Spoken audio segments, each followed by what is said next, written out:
asiyejitambua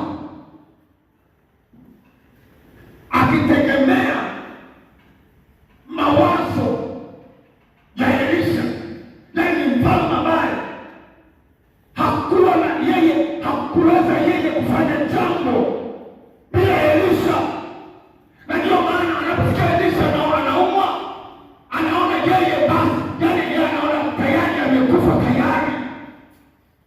Kwa nini? Mawazo yake yako kwa Elisha.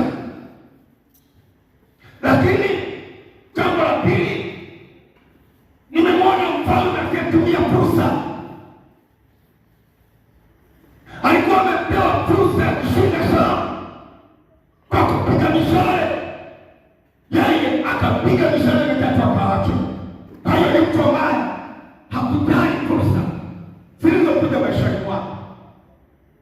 Jambo la tatu, nimemwona mtu aliyekata tamaa. Alipopiga mshale wa kwanza, mshale wa pili, wa tatu, akaacha. Ni kama hakuona chochote. Hii mishale ya kupiga nchi, hawa ni jeshi, ina maana gani? Kama puzi piga nchi, ni kama mwewe. Maana hapa ameambiwa mshale wa kwanza piga nchi, anamwambia chukua mshale, anza kupiga nini. Hivi kuna akili kupiga nchi?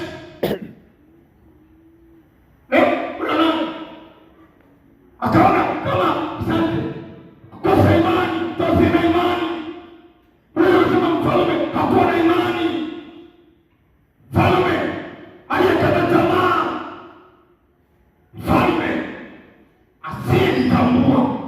Naomba nimalizie kusema leo, oh my God, read my God. Sikilizeni watu wa Mungu.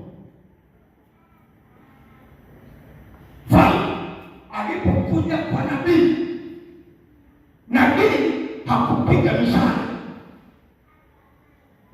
ila alimwelekea namna ya kupiga mishale yake. Akaweka mikono yake juu ya mikono ya mfalme, akamwambia piga. Aliyetakiwa